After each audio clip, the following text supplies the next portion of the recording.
இயேசுவின் நல்ல நாமத்தினால் உங்கள் அத்தனை பேரையும் இந்த ஜெப கூடுகைக்கு அல்லது தேவ செய்தியை கேட்கும்படியாக நான் உங்களை வரவேற்கிறேன். கர்த்தருடைய இரக்கம், சமாதானம், அவருடைய அன்பு நம்மிலே பெருகுவதாக. இந்த நல்ல நாளிலும் உங்களை சந்திப்பதிலே நான் பெரும் மகிழ்ச்சி அடைகிறேன். நிச்சயமாகவே ஆண்டவர் இந்த தேவ செய்தியை உங்களுக்கு ஆசீர்வித்து தருவாராக. இந்த நாளிலும் நான் இளைப்பாறுதல் தரும் தேவன் என்கிற ஒரு தலைப்பின் கீழ் உங்களோடு கூட கொஞ்ச நேரம் ஆண்டவருடைய வார்த்தையை பகிர்ந்து கொள்ளலாம் என்று ஆசிக்கிறேன். ஒரு வசனத்தை நம்ம வாசிக்கும்போது யாத்திராகமங்கள் புஸ்தகம் 33ஆம் அதிகாரம் 14ஆம் வசனத்திலே, என் சமூகம் உனக்கு முன்பாக செல்லும், நான் உனக்கு இளைப்பாறுதல் கொடுப்பேன் என்று சொல்லி ஆண்டவர் சொல்லியிருக்கிறார். அவருடைய சமூகம் நமக்கு முன்பாக செல்லும்போது நமக்கு ஒரு இளைப்பாறுதலை தருவதாக வேத வார்த்தை சொல்கிறது. இளைப்பாறுதல் என்று சொல்லும்போது ஒரு ரெஸ்ட் அல்லது ஒரு ரிலாக்ஸேஷன் நமக்கு இருக்கணும். அநேகருக்கு இப்படிப்பட்ட ஒரு ஓய்வு அல்லது சமாதானம், ஒரு நிம்மதி, ஒரு சந்தோஷம், ஒரு இருதயத்தில் ஒரு பெரிய ஒரு அமைதி, இப்படிப்பட்ட சூழல் இல்லாமல் இருப்பதனாலே அவர்கள் இளைப்பாறுதல் இல்லாமல் தவிக்கிறதை நம்ம பார்க்கிறோம். அருமையானவர்களே, எனக்கு தெரிந்த ஒரு அருமையான குடும்பம் உண்டு. 2 குடும்பங்களிலும் 10 வருஷமாக குடும்ப வாழ்க்கையை நடத்தி 2 பிள்ளைகள் இருக்கிறாங்க. இப்போது இவர்களுக்குள்ளாக ஒரு சின்ன மனக்கசப்பு, ஒருவருக்கொருவர் பேசுகிறதில்ல, சரியான முறையில் ஒருவரோடு ஒருவர் அன்பு பாராட்டுவதில்லை. கடைசியாக என்ன நடந்தது என்று சொன்னால், இப்போ ஒரு 20 நாள் 25 நாள் ஆக போயிடுது. அந்த அருமையான அந்த மகள் தன்னுடைய தாய் வீட்டுக்கு பிள்ளைகளை கூட்டிக் கொண்டு போய்விட்டார். இப்போ இந்த மனுஷன் தனியாக இருக்கிறார். அவருக்கு இளைப்பாறுதல் இல்லை, ஒரு அமைதி இல்லை, சமாதானம் இல்லை. புலம்பிக்கிட்டு இருக்கிறார். நான் என்ன என் ஒய்ஃபை அடிக்கலை, பேசலை, ஏதோ ஒரு ஒன்றுமில்லாத ஒரு பிரச்சனையை பெருசாக்கி கடைசியில் தாய் வீட்டை பார்த்து போயிட்டாங்கய்யா, எனக்கு ஒரு அமைதி இல்லை, இளைப்பாறுதல் இல்லை, நான் என்ன செய்வேன் என்று சொல்லி புலம்புகிற காரியத்தை பார்க்கிறோம். இன்னொரு இடத்துல நம்ம பார்க்குறோம், ஒரு மனுஷன் இடத்தை விற்க வேண்டும் என்று பிரயாசம் எடுக்கிறார். யாரும் வந்து வாங்கவில்லை. அவருக்கு சொந்த தொழில் ஒன்று வைத்திருக்கிறார், மாவு மில் வைத்திருக்கிறார். கன்னியாகுமரியிலிருந்து ஒரு ஃபோன் பண்ணுறார். அந்த அருமையான ஐயாவுக்கு அதில் ஒரு வியாபாரமும் இல்லை, மாவு அரைப்பதற்கு ஒரு ஆள் கூட வரல என்று சொல்லி புலம்பிக் கொண்டு எனக்காக ஜெபம் பண்ணுங்கன்னு கேட்குறார். இளைப்பாறுதல் இல்லை. ஆமேன். ஒரு மனுஷனுக்கு வேலை இல்லை, அவனுக்கு பார்த்தால் ஒரு இளைப்பாறுதல் இல்லை, சமாதானம் இல்லை, அவருடைய குடும்பத்தில் ஒரு சந்தோஷம் இல்லை, பலவிதமான ஒரு மனக்கசப்பு, மன சங்கடத்தில், கண்ணீரில் இருக்கிற காரியத்தை பார்க்கிறோம். வியாதியினால் ஒரு இளைப்பாறுதல் இல்லை, நோயினால் இளைப்பாறுதல் இல்லை, வருமானம் இல்லாமல் இளைப்பாறுதல் இல்லை, பல விதங்களிலே இந்த இளைப்பாறுதல் இல்லாமல் தவிக்கிற அருமையான மக்களை நம்ம பார்க்கிறோம். வேத புத்தகத்திலிருந்து ஒரு மனுஷனை நம்ம பார்க்கிறோம், தாவீது என்கிறவர். அவர் சொல்கிறார், 1 ராஜாக்கள் 5ஆம் அதிகாரம் 4ஆம் வசனத்திலே, கர்த்தர் எங்கும் எனக்கு இளைப்பாறுதல் தந்தார், விரோதியும் இல்லை, இடையோரும் இல்லை. அப்படியானால் இளைப்பாறுதல் வராமல் இருப்பதற்கு ஒரு விரோதி, ஒரு சத்துரு, ஒரு எதிராளி இருக்கிறான். அவன் நம்முடைய இளைப்பாறுதலை குலைத்து போடுகிறவனாக இருக்கிறதை நம்ம பார்க்கிறோம். சுற்றியுள்ள எல்லா சத்துருக்களை நீங்களாக்குவது தான் இளைப்பாறுதல். 2 சாமுவேல் 7ஆம் அதிகாரம் 1ஆம் வசனத்திலே பார்க்கிறோம், சுற்றியுள்ள சத்துருக்களை விலக்குவது தான் நமக்கு ஒரு இளைப்பாறுதல். அப்படியானால் அருமையானவர்களே, நமக்கு இளைப்பாறுதல் வராமல் இருப்பதற்கு காரணம், நம்மை சுற்றிலுமாக சத்துருவின் கிரியைகள் இருந்து கொண்டே இருக்கிறது. நம்முடைய பிரயாண நேரங்களில், நேற்றைய முந்தா நாள் ஒரு செய்தி, திருநெல்வேலி பகுதிக்கு கடந்து போகிற ஒரு அருமையான ஊழியக்காரரை 2 மந்திரிகளுடைய மக்கள் அங்கே அவரை வழிமறித்து அவரை தாக்கி இருக்கிறார்கள். அந்த மனுஷனுக்கு இளைப்பாறுதல் இல்லை, ஆஸ்பத்திரியில் படுத்திருக்கிறதாக செய்திகள் வந்து கொண்டிருக்கிறது. இப்படிப்பட்ட விதத்திலே பார்க்கும்போது சுற்றி சூழ நம்மை சத்துருக்கள் நெருக்கி கொண்டு வருகிறதை நம்ம பார்க்கிறோம். ஒன்றுமில்லாமல் இருந்தாலும் ஒரு விரோதம், ஒரு பகை, ஒரு வெறுப்பு, ஒரு எரிச்சல், ஒரு கோபம், இப்படிப்பட்ட தாக்குதல்கள் வரும்போது அருமையான கர்த்தருடைய பிள்ளைகளுக்கு இளைப்பாறுதல் இல்லாமல் போகிறதை நம்ம பார்க்கிறோம். நீங்களும் இந்த நாளிலே என்ன விதத்தில் இளைப்பாறுதல் இல்லாமல் இருக்கிறீர்களோ எனக்கு தெரியாது. ஆனாலும் ஆண்டவருடைய வார்த்தை சொல்கிறது, உங்களுடைய சுற்றியுள்ள சத்துருக்களை நீக்கும்போது உங்களுக்கு இளைப்பாறுதல் வரும். அப்படியானால் இந்த சுற்றியுள்ள சத்துரு யார் என்று நீங்கள் முதலாவது கண்டுபிடிக்க வேண்டும். நான் யார், என்னுடைய சத்துரு யார், என்னுடைய தேவன் யார் என்பதை நம்ம அறிந்திருக்க வேண்டும். முதலாவது நம்மை நாமே நிதானித்து பார்ப்போம். நான் என்ன நிலையில் இருக்கிறேன், நான் யார், எப்படி இருக்கிறேன், கர்த்தருக்கு முன்பாக நான் ஒரு நீதிமானாய், உத்தமனாய், சன்மார்க்கனாக இருக்கிறேனா என்று சொல்லி நம்மை நாமே நிதானித்து பார்க்க வேண்டும். நம்முடைய சத்துரு யார்? அவன் எப்பொழுதும் எவனை விழுங்கலாம் என்று வகை தேடி சுற்றி திரிகிறவனாக இருக்கிறான். அந்த வலையில் நம்மளும் மாட்டிக்கிடக்கூடாது. நமக்கு பக்கத்துணையும் பாதுகாவலுமாய் நம்முடைய தேவன் நமக்கு இருக்க வேண்டும். நம்முடைய தேவன் யுத்தத்தில் வல்லமையுள்ளவர். அவர் யுத்தத்திலே பராக்கிரமம் செய்கிறவர். அவர் விரலினாலே பிசாசுகளை துரத்துகிற தேவன், சர்வ வல்லமுள்ள தேவன் நமக்கு இருக்கிறார். ஆகையினால நம்முடைய இளைப்பாறுதலை திருடுகிறது, இளைப்பாறுதலை அபகரிக்க முடியாய், இளைப்பாறுதலை கொள்ளையிட்டு கொண்டு போக முடியாய் சத்துருவானன் சுற்றி வந்து கொண்டு இருக்கிறான். இதை நம்ம அடையாளம் கண்டுகொள்ள வேண்டும். 2 நாளாகவும் 20ஆம் அதிகாரம் 30ஆம் வசனத்திலும் அப்படிதான் சொல்லுது. சுற்றுப்புறத்தாரால் யுத்தம் இல்லாத இளைப்பாறுதலை கட்டளையிட்டார். யோசபாத் என்கிற ஒரு அருமையான ராஜா இருக்கிறார். அவருக்கு விரோதமாக 3 படை வீரர்கள், முப்படை, அங்கே 3 விதமான ராஜாக்கள் எதிராக புறப்பட்டு வருகிறார்கள். யுத்தம் ஆரம்பிக்க போகிற சூழ்நிலை. இவர் தேவ சமூகத்தில் காத்து விழுந்து கிடக்கிறார். ஆண்டவரே, எனக்கு பலன் இல்லை இவர்களை எதிர்ப்பதற்கு. என்னிடத்தில் இருக்கிறது கொஞ்சமான யுத்த வீரர்கள் இருக்கிறார்கள், அவர்களோ பல மடங்கு பலசாலிகளாக இருக்கிறார்கள். நான் என்ன செய்வேன் என்று சொல்லி அங்கலாய்க்கிற வேளையிலே ஆண்டவர் அந்த 3 பேருக்குள்ளுமே சண்டைகள் உண்டாகும்படியாக செய்து விடுகிறார்.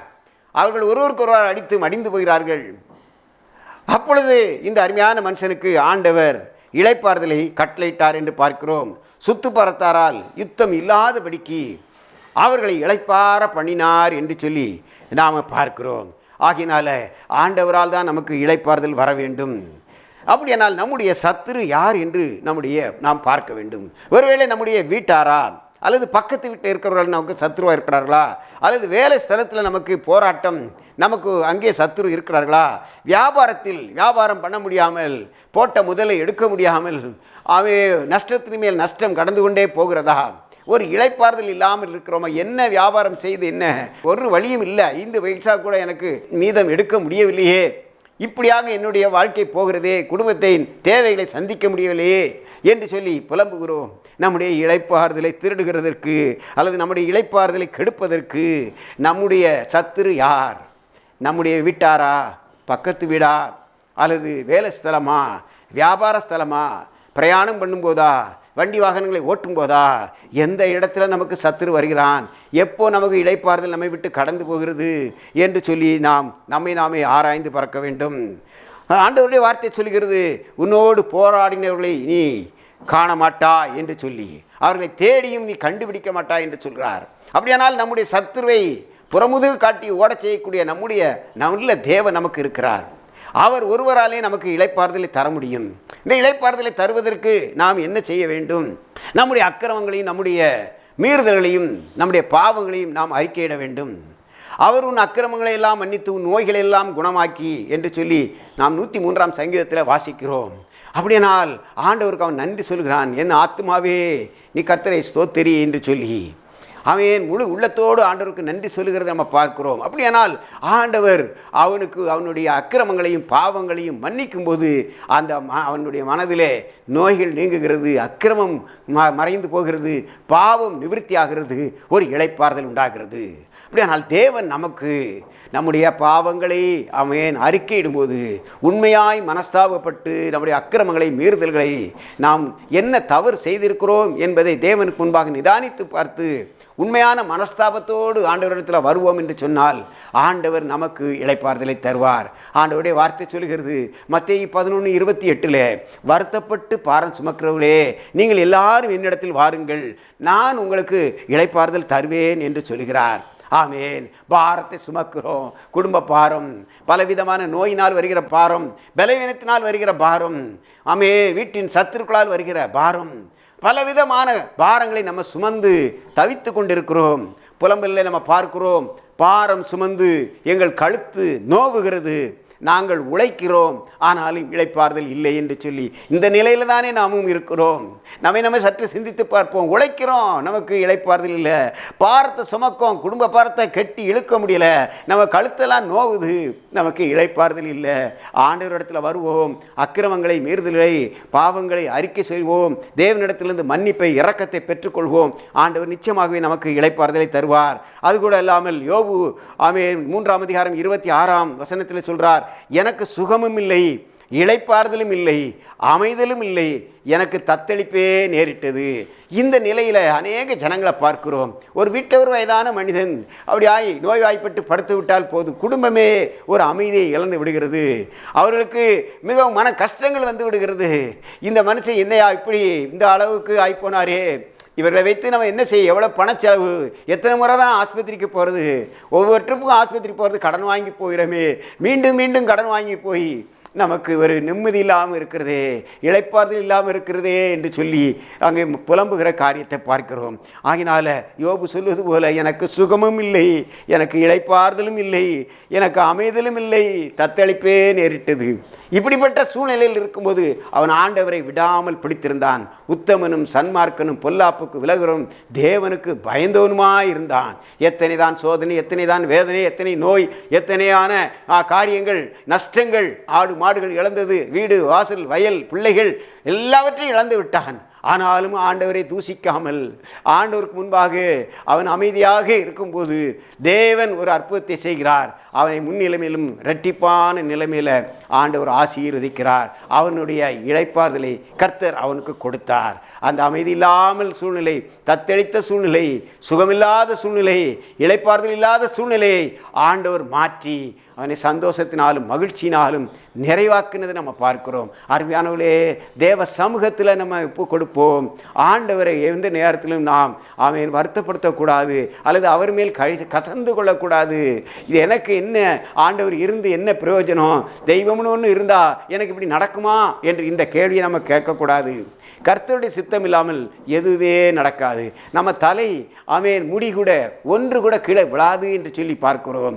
ஆகினால கர்த்தருடைய சித்தம் பெரிதாக இருக்கிறது. அருமையானவர்களே, ஆண்டவர் நமக்கு இளைப்பாறுதலை தர போதுமானவராக இருக்கிறார். பாவம் மன்னிக்கப்படும் போது ஆண்டவர் நமக்கு நிச்சயமாகவே பெரிய அற்புதத்தை செய்வார். எரேமியா 6:16 சொல்கிறோம், வழிகள் எது என்று பார்த்து நல்ல வழியிலே நடக்கும்போது நமக்கு இளைப்பாறுதல் வரும். ஆண்டவருடைய வழியில் நடப்போம். நானே வழியும் நானே சத்தியமும் நானே ஜீவனுமாய் இருக்கிறேன் என்று சொன்ன தெய்வம் நமக்கு இருக்கிறார். அவர் காட்டின வழியில் நடப்போம். இந்த வேத புத்தகத்தில் சொல்லுகிற வசனங்களுக்கு கீழ்ப்படிவோம். அவருடைய உபதேசங்களுக்கு, சட்டத்திட்டங்களுக்கு நாம் கீழ்ப்படிந்து நடக்கும்போது நிச்சயமாகவே நம்முடைய வாழ்க்கையில் ஆண்டவர் பெரிதான இளைப்பாறுதலை தருவார். நீங்கள் சோர்ந்து போறீங்களா, நோயோடு இருக்கிறீங்களா, வேதனையோடு இருக்கிறீர்களா, கண்ணீரோடு இருக்கிறீங்களா, சத்துரு உங்களுக்கு பெருகி இருக்கிறார்களா, அமைதியாக ஆண்டவர் இடத்துல வாருங்க, இயேசு இடத்துல வாருங்க. வருத்தப்பட்டு பாரம் சுமக்கிறவர்களே, நீங்கள் எல்லாரும் என்னிடத்தில் வாருங்கள்னு சொல்லி வருந்தி அழைக்கிறாரே. அவரிடத்துல இளைப்பாறுதல் அநேகம் உண்டு, இரக்கங்கள் அநேகம் உண்டு, மன்னிப்பு அநேகம் உண்டு, அற்புதங்கள் அநேகம் உண்டு. இன்றைக்கு ஆண்டவர் உங்களை சந்திக்கிறார். இந்த நல்ல நேரத்தில் ஆண்டவரிடத்தில் ஒப்பு கொடுப்போமா? தெய்வமே, நான் இளைப்பாறுதல் இல்லாமல் இருக்கேன், தத்தளித்து கொண்டிருக்கிறேன், சுகமில்லை, நான் வேதனையில் இருக்கிறேன், அமைதி இல்லை, இளைப்பாறுதல் இல்லை, என் சஞ்சலத்தை நான் யார்கிட்ட போய் சொல்லுவோம்னு நினைக்கிறீர்களா? நிச்சயமாக ஆண்டவர் இடத்துல சொல்லுவோம். கர்த்தர் பெரிய அற்புதத்தை செய்வார். இந்த வேளையில் ஆண்டவர் இடத்துல நம்ம முறையிடுவோம். கண்களை மூடி நம்ம செபிப்போம். கர்த்தர் நம்முடைய ஜெபங்களை கேட்டு நமக்கு இளைப்பாறுதல் தர போதுமானவராக இருக்கிறார். நல்ல ஆண்டவரே, நன்றியோடு துதிக்கிறோம், ஸ்தோத்திரிக்கிறோம். ஆமேன். இந்த தேவ செய்தியை கேட்ட அருமையான மக்களை ஆண்டவர் ஆசீர்வதிப்பீராக. ஆமேன். அப்பா, வாழ்க்கையில் கர்த்தாவே புலம்பிக் கொண்டு இருக்கிறாங்க, கண்ணீரோடு இருக்கிறார்கள், வேதனையோடு இருக்கிறாங்க, நிம்மதி இல்லை, என் வீட்டில் ஆமேன் பிள்ளைகளுக்கு வேலை கிடைக்கல, திருமணமாகலை, வீடு கட்ட முடியலை, பண கஷ்டம், கடன் பாரம், நோய், அதுலேயோ மருத்துவ செலவு, பலவிதமான உபத்திரவத்தில் நான் இருக்கிறேன், புலம்புறோமா? கர்த்தரிடத்தில் சொல்லுவோம், ஆண்டவரே என் புலம்பலை மாற்றுங்கப்பா, ஆனந்த களிப்பாய் மாற்றுங்க ஆண்டவரே, ஒரு இளைப்பாறுதலை கட்டளையிடுங்கப்பா. வருத்தப்பட்டு பான சுமக்கிறே, எங்கள் எல்லாரும் என்னிடத்தில் வாருங்கள், நான் உங்களுக்கு இளைப்பாறுதல் தருவேன் என்று சொல்லியிருக்கிறேன். இந்த வேளையில் நாங்கள் எங்களை முற்றிலுமாய் சமர்ப்பிக்கிறோம் ஆண்டவரே. இயேசு ஒருவரால் எனக்கு இளைப்பாறுதல் தர முடியும் என்று சொல்லி முழு மனதார நான் விசுவாசிக்கிறேன். உமை என் தெய்வமாய் ஏற்றுக்கொள்கிறேன். என் ஆண்டவரே, என் வாழ்க்கையில் வாருங்க, என் குடும்பத்தில் வாங்க ராஜா, எனக்கு இளைப்பாறுதலை கட்டளையிடுங்க ஆண்டவரே. ஸ்தோத்திரம், ஸ்தோத்திரம், ஸ்தோத்திரம். முழு மனதோடு உமக்கு நான் ஆராதனை செய்து உமையே நான் பின்பற்றுவேன் ஆண்டவரே. உம்முடைய ஆலயத்துக்கு நான் ஒழுங்காக போவேன்.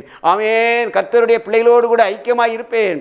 ஆமேன். தொடர்ந்து தேவ ஜனங்களோடு கூட நான் இருப்பேன் என்று சொல்லி ஒப்பு கொடுப்போம். கர்த்தர் நிச்சயமாகவே நம்முடைய காரியங்களை பெருகச் செய்வார், ஆசீர்வதிப்பார், இளைப்பாறுதலை தருவார். அறிக்கையிடுவோம், பாவங்களை மன்னிங்க ஆண்டவரே, என் மீறுதலை மன்னிங்க ஆண்டவரே, என் அக்கிரமங்களை அன்னிங்கப்பா, என்னை உம்முடைய பிள்ளையாக ஏற்றுக்கொள்ளுங்க ஆண்டவரே.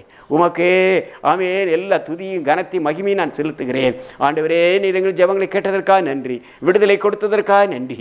இந்த செய்தியை கேட்ட ஜனங்களுக்கு ஆண்டவர் இளைப்பாறுதலை கட்டளையிட்டதற்காக நன்றி செலுத்துகிறோம். இளைப்பாறுதல் தருகிற தெய்வமே உமக்கு கோடி ஸ்தோத்திரம். இயேசுவின் நாமத்தில் ஜெபிக்கிறோம், ஜெயத்தை எடுத்துக்கொள்கிறோம் நல்ல பிதாவே. ஆமேன், ஆமேன், ஆமேன்.